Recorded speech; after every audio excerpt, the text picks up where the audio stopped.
2 araw nakaraan, nakita ko pinatawag si Attorney Harold Respicio ni Attorney Matibag ng NBI. Pagkatapos nag-post si Attorney Respicio, anong sabi mo? Tawa ako ng tawa kay Harold Respicio. Kinabukasan, kami naman ni Senator Marcoleta ang may kaso. Pang-5 kaso ko na po ito. Pang-5. Kung titingnan nyo, yung sitwasyon natin, noong 1986, sino ang nagnakaw ng panahon ni Marcos? Kokoy Romualdez. Sino ang nagnanakaw ngayon? Sino? Martin Romualdez. Nagsama kami. Andyan si Jun Esperon, Alcusi, nakasama ko yan sa kabinete. Hindi ganito. Dati, bibigyan ka 70 million. Sasabihin sa'yo, 40 million local projects. 30 million para doon sa mga ayuda. Ilagay mo sa ospital, ilagay mo sa DSWD. Alam niyo ho, magkano ngayon ang pondo ng bawat congressman? 2 bilyon kada distrito. 2 billion pesos. Yan yung Cabral files ni Lian Libiste. Hanggang ngayon, sa 2026, ganun pa rin ang ginawa nila. Kaya nga po, napasama ako dito, nung unang lumapit sa akin si Sergeant Gutesa. Ang sabi sa akin ng kaibigan kong tagapamantasan ng Pilipinas, pakinggan mo, ipakilala mo kay Senator Marcoleta, si Sergeant Gutesa. Ang sabi niya, Sir, isang delivery, nakita ko, at sinabi naman na niya, si Congressman Eric Yap, nag-deliver 2.3 billion isang delivery. Nagulat ako. Sabi niya, maniwala kayo, sir. Pati ang media, nakita ko ang bigayan. Ang Department of Health, nagalit sila dahil may kontratang ayaw pagbigyan. Sabi nila, zero budget. Pero nung matapos umoo, yung Secretary of Health, binigyan ulit nila ng pondo.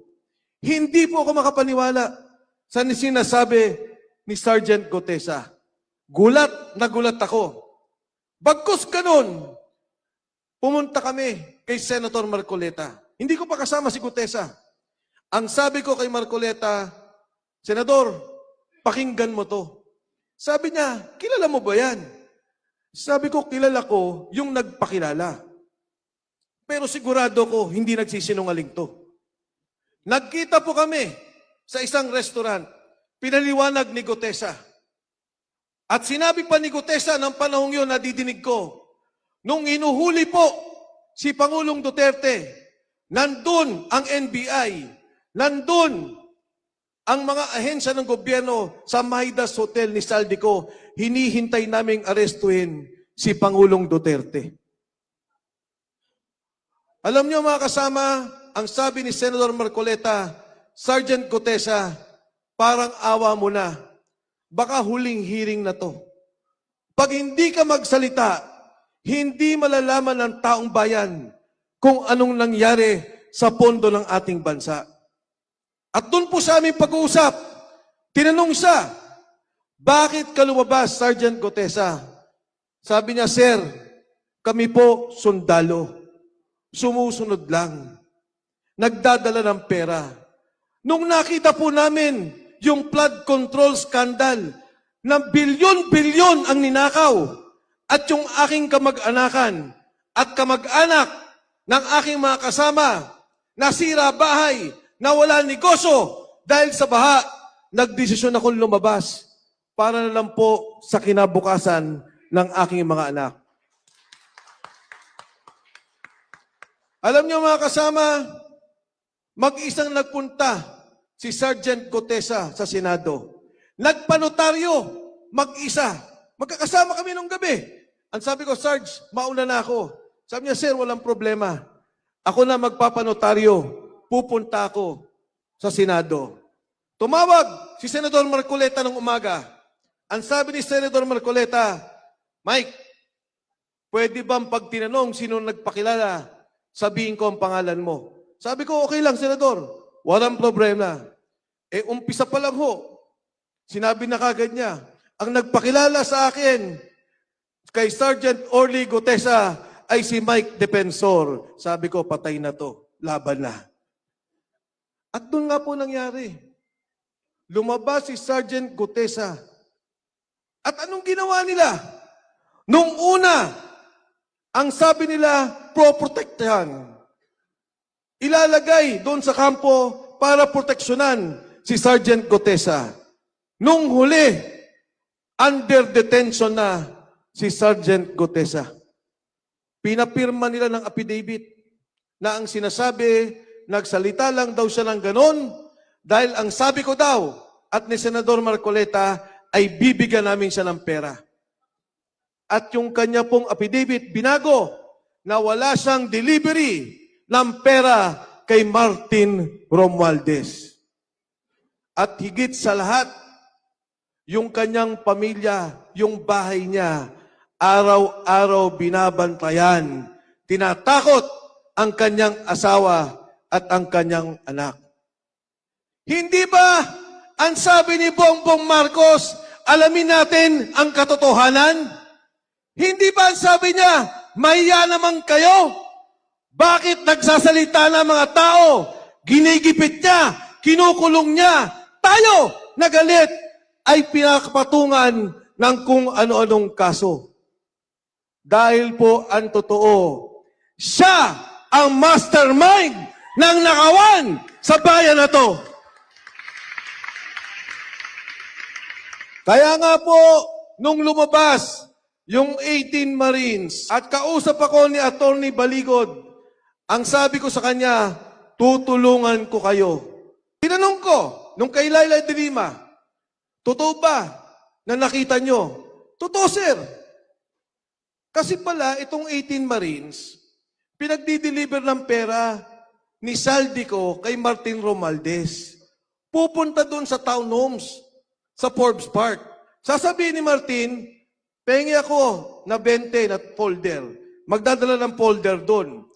Nakita nila pumasok si Laila de Lima. Nakita nila pumapasok yung mga kasamahan sa Kongreso. Paglabas, yung perang binalot nila, yun ang bit-bit-bit-bit. Kaya sabi ko sa kanila, bakit hanggang ngayon, hindi nila imbestigahan ang mga sundalo? Dahil alam nilang totoo na tumatanggap sila ng maleta. Totoo na tumatanggap sila ng pera. Kaya mga kasama, itong away sa Senado, hindi to away ng impeachment. Alam nila na hindi nila kayang impeach si VP Inday Sara Duterte. Alam nila na wala silang numero. Ang takot nila ay ang Blue Ribbon Committee hearing. Ang takot nila ay lumabas ang katotohanan. Ang takot nila ay ituro kung sino ang nagnakaw sa kaban ng ating bayan. Kaya mga kasama, doon sa nagtatanong, sabi nila, ano ang reaksyon mo doon sa kaso nyo ng plunder ni Senador Marcoleta? Alam nyo, ang plunder, non-bailable. Ang sagot ko sa kanila, tumatawa ko at natatawa ko dahil wala kayong kaso. At alam ko na takot lang kayo na maungkat ang totoong nagnakaw. Yung mga nagsasalita laban sa korupsyon, may kaso. Yung mga nagnakaw, yung nagplunder, yung kasama sa flood control, malaya, walang kaso. Pinoproteksyonan pa ng gobyerno ni Bongbong Marcos. Sino ang hindi magagalit? Alam niyo ho, Ang may kaso sa flood control, 10. 10 lang. Ang kilala ko lang nga lang 5. Sino ba? Si Yusek Bernardo, naging state witness pa. Si Alcantara, naging state witness pa. Si Bryce Hernandez. Ang kilala ko lang sa senador, pinailan nila, Senador Joel Villanueva, Senator Jinggoy Estrada, Senator Chis Escudero, puro kalaban nila. Sino pa naalala nyo? Wala na. Sino pa? Si Bong Revilla. Kinasuhan nila. Doon sa kasong yun, 4. Si Bong Revilla, Alcantara, Bernardo, Bryce Hernandez. Yung 3, sweet witness. Si Revilla, nakakulong. 4 lang ang kasama doon. Si Revilla pa ang nakulong. Ngayon nung nakita kami ni Senator Bato, bago siya pumunta ng Senado, pinagtatawanan siya. Ang sabi sa kanya, gumagawa siya ng kwento, takot siya. Nakita niyo nangyari. Hinabol talaga siya. Huhuliin siya. Sino may dala ng warrant? Gobyerno ba? Trillanes, ni hindi gobyerno ang nagdala ng warrant. Ni hindi natin alam kung totoo ang warrant. Nung makita ko si Senator Bato, ang sabi ko kaagad, Senador, ang bilis mo palang tumakbo. Sabi niya, Mike, ensayado ko, 6 months. Pero sabi ko, Senador, grabe pala. Ikukulong ka talaga nila. Kasama si Senator Bongo sa ICC. At malamang, ipilit nilang isama si VP Inday Sara Duterte. Bakit? Dahil takot sila na may kalaban. Dahil takot sila sa 2028, alam nila, hindi maihinto, hindi mabipigilan si Inday Sara Duterte na susunod na Pangulo ng Republika ng Pilipinas. Balik tayo mga kasama sa ating sitwasyon sa ngayon. Bakit ngayon kinakasuhan lahat? Dahil ayaw nila na may magsalita. Ayaw nila na may mag-question. Ayaw nila na may magalit. Noong panahon ni Marcos Sr., kailangan isara ang Kongreso at Senado. Ngayon, nabili na nila ang Kongreso, nabili na nila ang Senado, pilit binibili ang Korte Suprema, kaya kailangan na lang ipahuli tayo na nandito. Papayag ba tayo? Lalaban ba tayo? Mga kasama, lahat tayo dito sigurado ako magkakaroon ng kaso. Iisa-isahin nila tayo. Sabi ko sa mga kasamahan sa Lanao, pagka nagkaroon na ako ng unbailable at kinasuan na ako, nagkawaran, doon ako magtatago sa inyo. Paano? At bakit tayo pinapatigil? Dahil sa trilyon na ninakaw nila. Trilyong piso ang ninakaw na pondo. Sa Kongreso, bawat proyekto bibilin mo. At si Saldico mismo nagsabi, 30% bawat proyekto. Pag kumuha ka ng 1 bilyon, ibibigay mo agad kay Saldico ang 300 million. Kaya po ang nangyari, ang sabi ni Saldico, yung 100 billion ni BBM, hindi lamang 2025, 2022, 2023, 2024, 100 billion. Bukod pa sa delivery ng pera. Anong sabi ng mga marino? Sir, tinanong ko, magkano ba ang delivery? Sir, minimum 500 million pesos. Minimum. Gano ang pinakamalaki? 4 billion pesos. Kailan ang delivery ninyo? 3 times a week. 3 beses, 1 linggo ang delivery nila. Nung lumabas ang 18 Marines, ang sabi nila, sinungaling, hindi totoo. Eh sabi nyo, si Saldico magnanakaw. Di ba? Sabi nila, si Saldico ang mastermind. Eh bakit nagsalita yung mga bata ni Saldico? Etong delivery namin, sabi nila, hindi totoo. Yan pong sinabi ni Gutesa at yung sinabi ng 18 Marines, sila mismo ang nagdadala ng pera. Sila mismo ang nagdidirekta ng pera. At ito po yung malungkot. Nung kinausap ko ang 18 Marines tungkol kay Pangulong Duterte, kinwento nila sa akin, pagdating ng airport, susunduin na nila ang commissioner ng ICC. Dadalin sa hotel, may susi na bayad na nila. Dadalin doon sa Raffles, sa bahay ni Saldico, doon sa Maidas, sa hotel ni Saldico. At dadalin doon ang mga witness. Bit ni Senador Trillanes. Ibinuo ang kaso 2023. Ibinuo ang kaso matapos ang eleksyon. Pinagplanuhan na ang Pangulong Duterte. Kaya po yan ang ginawa nila, kidnapping. Kinidnap ang Pangulo. Kinidnap ang isang Pilipino, isinurrender sa banyagang batas at banyagang korte. Matapos dun, anong sinunod? Si Inday Sara Duterte, impeach. Impeach.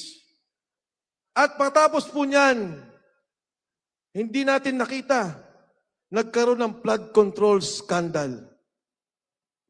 Nakita ngayon yung ninakaw na pera, maraming nagsalita, maraming nagalit, marami ang patuloy na tumutuligsa.